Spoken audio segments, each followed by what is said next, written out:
Good afternoon. It's David Saline and Chris Scully from Drive. And today we have special guest Mark from Advanced Towing and Automotive. Welcome, Mark.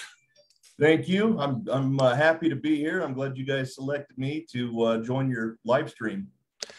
Yeah, it's an honor to have you here, and we're going to talk about what Mark's operations, his successes with Drive, and some of the things. But first thing I want to do is to all of our viewers, want to apologize. Last week we had some technical difficulties and couldn't come on Facebook Live, so it gave us a little bit of a gap because last time Chris and I broadcasted was from the expo floor in Florida. So welcome back, everybody. I hope you had a great expo.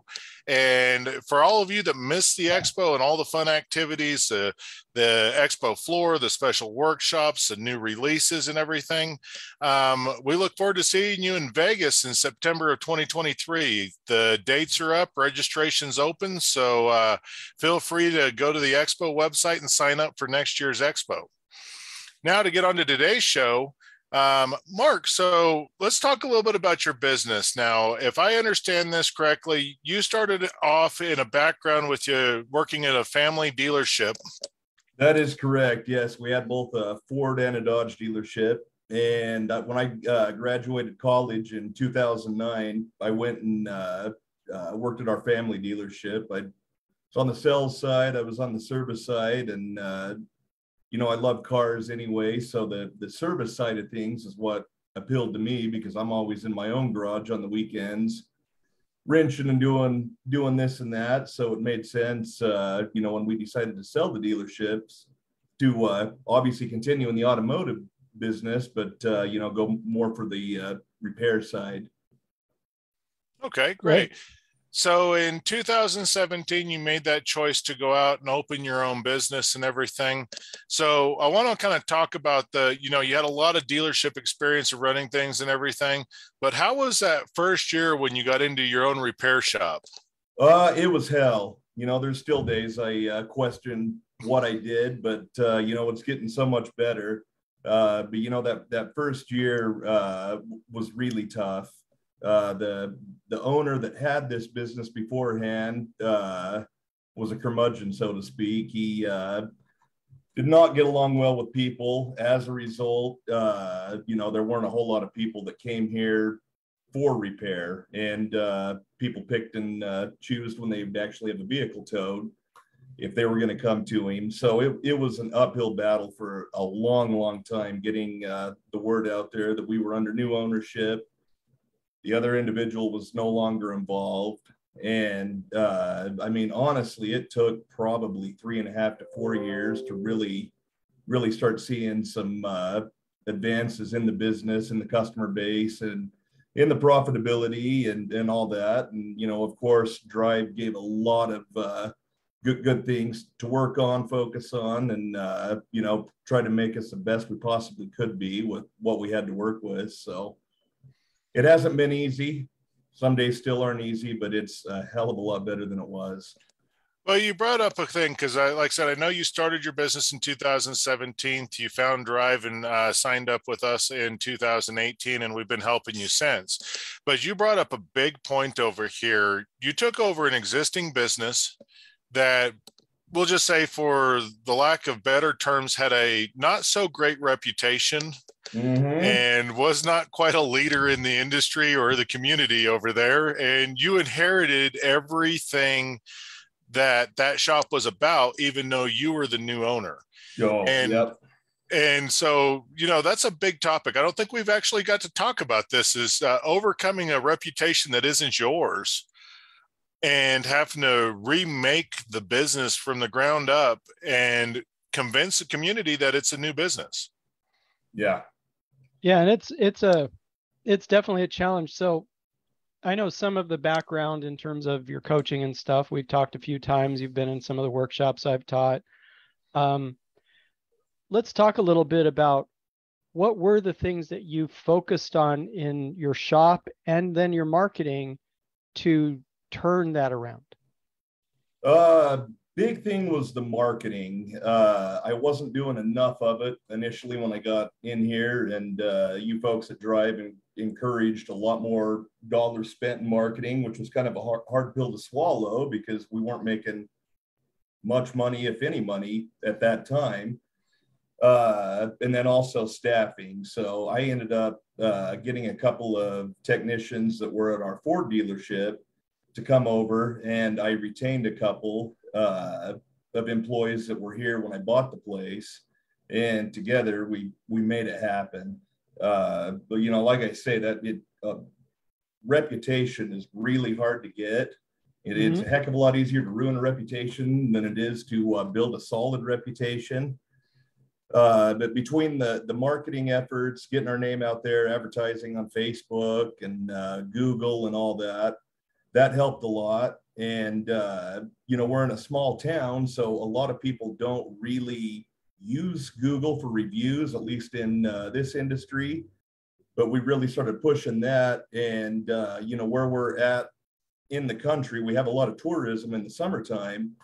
And if people have issues, it seems like they always look to Google, and they look to see where you're ranked on Google, how many reviews you have. And that has actually brought us in a lot of, you know, new business every year. We're actually the highest reviewed independent repair shop in our area by a pretty good margin, actually.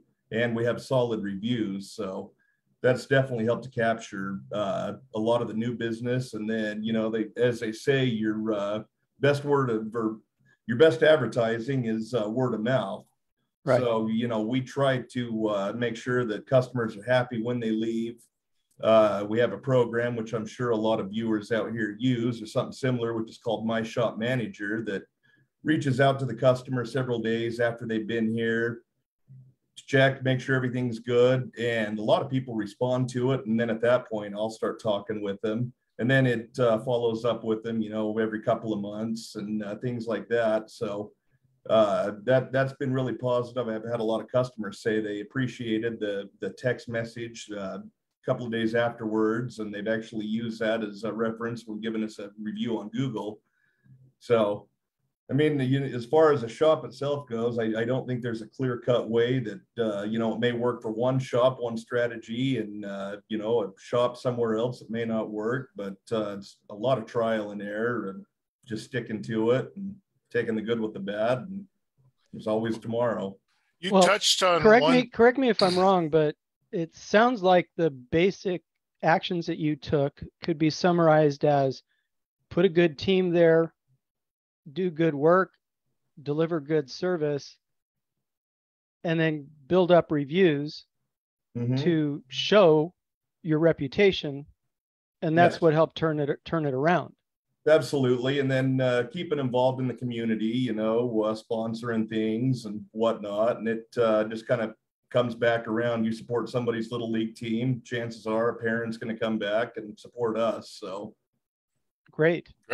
So you mentioned something right at the beginning of this when we were talking on marketing. You say, I got with Drive and they're telling me I have to spend more money on marketing, and I didn't have money to do it. And that can be a scary step for a shop owner. You're sitting here going, I'm trying to make payroll. I'm trying to get this business up and going. And you, Drive, are telling me spend a lot more money in marketing. Yeah. But the question I had for that is, when you did start spending the money in marketing, what did that do to your sales, and what did it do to make you decide to fund marketing more? When we started seeing new faces come through the door, you know, that said, we didn't even know you were here, or we know you, but we didn't know you owned this business.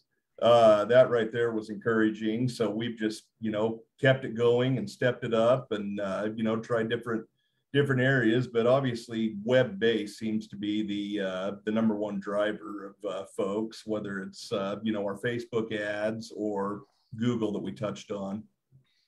Okay. Right. And when it comes to marketing, because I've worked with a lot, you not only do you have the automotive shop, but you also do towing. So you have different, what we were just talking right before the show, but so you go from all the way from automotive up to Class 8 towing, correct? Correct. Okay. So when it comes to marketing and being on the online presence, do you find that to be very important for the towing side? Because I know we don't talk a lot about towing in drive, but we help tow shops and everything, but it is so much important for that online presence. Because when somebody's broke down on the side of the road, what do you think they go to? They go to their cell phone. Yeah, So and they look for towing near me typically. Right. And where we're ranked really well on Google, we're typically the first one that pops up. So, I mean, if somebody's broken down, chances are we're also towing the vehicle to our shop, and then we're getting the money to fix it. And as an incentive to folks to try to get us or get them in our door after towing them, we offer a discount on the tow coming to our shop, which seems to sweeten the deal for a lot of people, and they won't ever refuse us doing the work. That's great. Now, we've talked about the marketing and what did you do to improve service and quality to your customers once they were in the door? I guess it's trying to listen rather than talk over them. I mean, when they come in, we try to make sure we fully understand what's going on. And, anybody can fix a car, but it always is service after the sale, as far as I'm concerned. Nobody's perfect. We definitely aren't. And as a result, we have issues where something may break down the day after they took it from us. And I'm always there to take care of them for that. We actually offer a workmanship warranty for 2 years or 24,000 miles. It guarantees if there are any defects, if something's leaking that we installed improperly or whatever, we'll take care of it. I mean, service after the sale is, I think, what really helps to retain those customers and also get new ones, because if they're happy, they're going to tell folks. Great. Yeah, so I had another question. This kind of goes back to the towing, and you made something interesting. For the people that you tow in, you discount the tow bill if they come to your shop to get the repairs. Mm-hmm. And I want to just expand on this just for a minute, because I know we have a lot of shops out there that they're doing really good in their market. They're like, well, I want to expand into other verticals. I want to expand my business. Now, towing is one of those options that people can expand into that also generates and helps your normal repair business over there.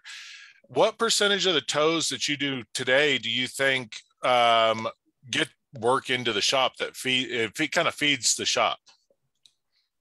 I would say 60 to 70% of what we tow ends up coming to our shop. I mean, there are other shops that don't have, rollbacks or wreckers or things like that, and they'll call us and request. We take it to them. But if somebody is calling, says, I need a tow, my vehicle's broken down, we try to approach a situation of, do you know where you need to go?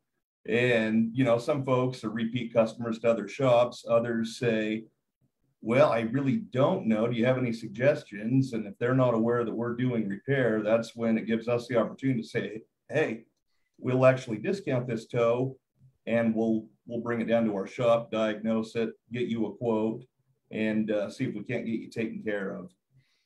That brings up another point you just mentioned on there, because I think this is important. And then this is for anybody out there that has a repair shop and does towing. And I think Mark just summed it up. If they call up and say, take me to this other shop, it's no problem. Or if that shop calls you, you don't try to take that customer away.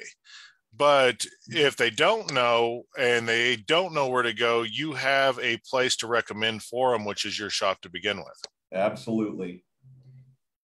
Yep. If another shop calls and says we need a tow, well, I mean, it's just good business to not try to steal the customer when they've requested the tow come to their shop. But what we'll typically do is say, hey, in the future, keep us in mind. We're also a full repair shop, big to small. We do it all. And I've actually gotten customers from other shops approaching it that way. Yeah, so it's a very light.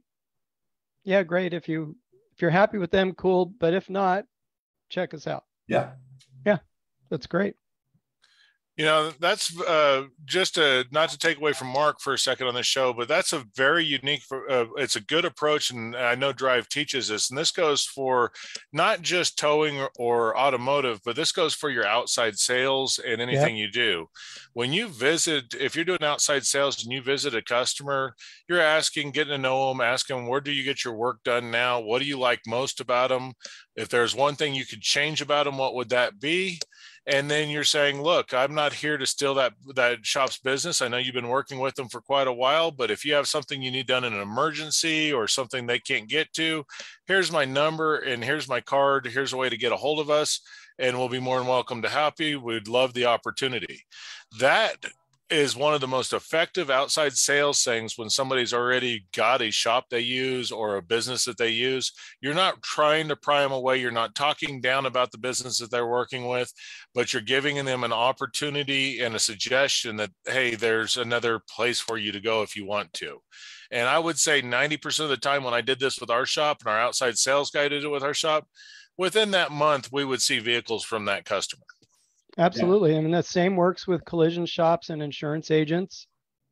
It's really universally workable to just give them a soft little nudge saying, look, if you ever need any additional help, give us a call, and leave it at that. Yep. It works great. Yep. And that's what we do. I mean, we never bad mouth another shop, but it's just a little bug in their ear. If they want a second opinion in the future, if they have a bad experience that go around, we're on their mind. Yep. Okay. So Mark, I want to we're going to change the pace just a little bit here, but I like the conversation we're having. But so you start in 2017, you struggle for the first few years, you hook up with Drive, things are doing better now. What's a day in a life in Mark's shoes right now, just a few years down the road after starting a business? Well, my life is definitely a heck of a lot better. I mean, I'm a worrier naturally anyway, and work's always on my mind. But the worry and the unknown has definitely eased a lot, especially from those first couple of years. When COVID came around, that was hard on everybody. It was hard on us, even though we were doing a lot better. Everything just slowed down so much. So that was an eye opener. But now that we've gotten through the COVID situation and whatnot, I mean, business has been stronger than it ever has. This year is by far the best year we have ever had, and I don't see any reason why we can't continue to go up. The one thing that'll hinder us, obviously, is finding a qualified technician, which I think everybody out there has a hard time, even in larger areas, finding somebody that'll stay with them and, produce quality work. But I mean, any shop's going to have those issues. But to get back to the original question, things are a lot better. I'm still hands-on. I come into work every day. I never go out and wrench or anything. Going out on the wrecker, I do that. Like I was telling you before the meeting, depending on what we have call in, if it's a semi-accident or a vehicle accident, I'll typically run out. But other than that, I'm on the front side, just kind of watching how things are going and letting the folks that I put in place do their thing. That's great. So given your history, you've accomplished a lot in the last few years. What are some of the things that you've done with your business that you're the most proud of? Oh, I mean, we've done a lot of things. I guess the thing I'm proudest of is just seeing where we started to where we're at now. When I came on with Drive, we were a good week was about $7,000. And I mean, now we can be anywhere upwards of good week for us, or a high week's going to be 35 to 40,000. So, I mean, profitability has gone up tenfold in that regard. And then I guess just being able to survive through COVID and, continue building our reputation. I'm really proud of that. I love getting new customers through our door, and, our town's oil and natural gas related. So there's a lot of production that way. So we've actually gotten a lot of fleets in our door, not only for the towing, but also for the repair of their their trucks. Uh, that's what I'm proud of. And I guess you guys probably know, maybe you don't. We were actually, our newspaper in town does what's called Best of the Basin.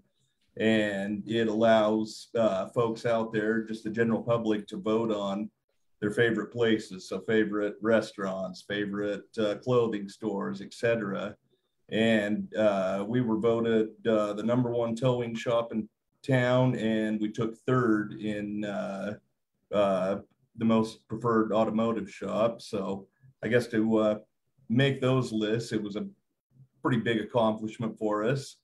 Wow, that's huge, Mark. You go from buying a shop that was run by a curmudgeon who essentially alienated everybody else to being voted best of in 2 different categories in your town. Yes. That's friggin' awesome, dude. Yeah, that's just amazing on there. And then when you look at it over here, you mentioned that you got a good team, and you let them do their job. Now, I know there's shop owners that can struggle with that from time to time. And the only reason I say that, because I see it day and day, but you have the right attitude on there. What advice do you give other shop owners on that? Because you said it exactly the way it needs to be, the way successful businesses is you hire people and you let them do their job, and you just kind of watch and monitor that they're doing it. Was there a learning curve for that, or did it just come naturally to you? That's always kind of been my approach on things. It was my dad's approach with the dealerships to try not to micromanage and tell them they need to do it this way, let them develop their own ways, and sit back and, give little suggestions here and there on what you see and what could possibly be done different. But overall, I mean, I think an employee is going to be a lot more happy if they're feeling like they're in control, at least from a management standpoint, because the shop becomes more of their baby. They feel like they're doing it on their own, and things are going the way they should. And just kind of, like I say, sit back and monitor, but let them make their decisions. And I always encourage the guys, if they have something, let's talk about it. If there's a way we can do something different that you think would make the shop more efficient, make customers happier, let's implement it. Makes sense. So what are your future goals and plans with the shop? At this point, I mean, at the rate we're growing, I'm going to have to bring on another tech. I'm going to have to get another driver for the wreckers. And it's, I mean, there's tons of people out there, but it's finding somebody that actually has the knowledge, the dedication, the right attitude to bring aboard. So it would be growing the staff, which in turn is going to help to grow ourselves, because we can take on more of a workload. I never look too far in the future. I look out there a couple of years, but I still see myself being here because I don't like just sitting idle. I have to be doing something. So I'm never one of those people that would just leave the shop for months at a time and let it run and do its thing. I like to be at work. Great. Okay. And then I also seen something now in your spare time, and you touched on this a few minutes ago. Sounds like you're a blue oval Ford guy, love to go out to the drag strips on your free time in the summer. Is that something you spend a lot of time doing and get to have fun at? Well, since we had our first child, that's definitely slowed down as far as going to the drag strips. And the one that I used to go to a lot actually closed down to make way for more commercial property that was out in the city. But luckily, we have an 1/8 mile drag strip that's in the process of being built here in our town right now, which is good for several reasons. For one, it gives me a place to go and race, but also, I plan on putting our name on the different cars that I run, which in turn should help bring in more business. If they actually see a car out there running with a shop name on it, it should register with spectators and whatnot. That, oh, well, shit, you know, they have a car that's running pretty dang good out there. I bet they can work on our family van or whatever it may be. So I like that line of thinking, Mark. yeah, it should be a way to bring more folks in the door that way. There you go. You mix your fun with your business in just the right way, and it works. Yep. Yeah, no, that's awesome. I know we have a lot of shop owners that have different passions into racing, drag racing, custom cars, hot rods. And like I said, you can take your fun time, your hobbies and everything else. And there's always a way to incorporate it and drive your business with it and still have it be a fun hobby for you. So that, well done on that too. Yep, time will tell on that once it's up and running, which I'm guessing it's going to be next spring now. But nonetheless, I think we can get some more business just going out and having fun out there. Okay. Well, we just got a few minutes left before we have to sign off on here, Mark. So what advice would you like to give other shop owners? I know you were able to get on the program pretty quick after opening. We've had some that's been in business 30 years before they find the program. What advice would you give shop owners that are listening to you today? Oh, well, for one, make sure you have a lot of money if you're just starting a shop or buying a failing shop like I bought, because it's going to take a lot. You're going to lose a lot the first little bit. But the next thing would be to be open-minded. You know, in my case, it would be coming aboard with you guys and, you know, not saying you know it all.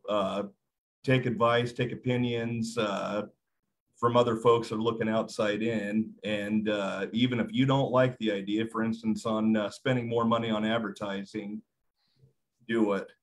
I mean, the worst that can happen is it doesn't work. Try something else. Perseverance, don't give up.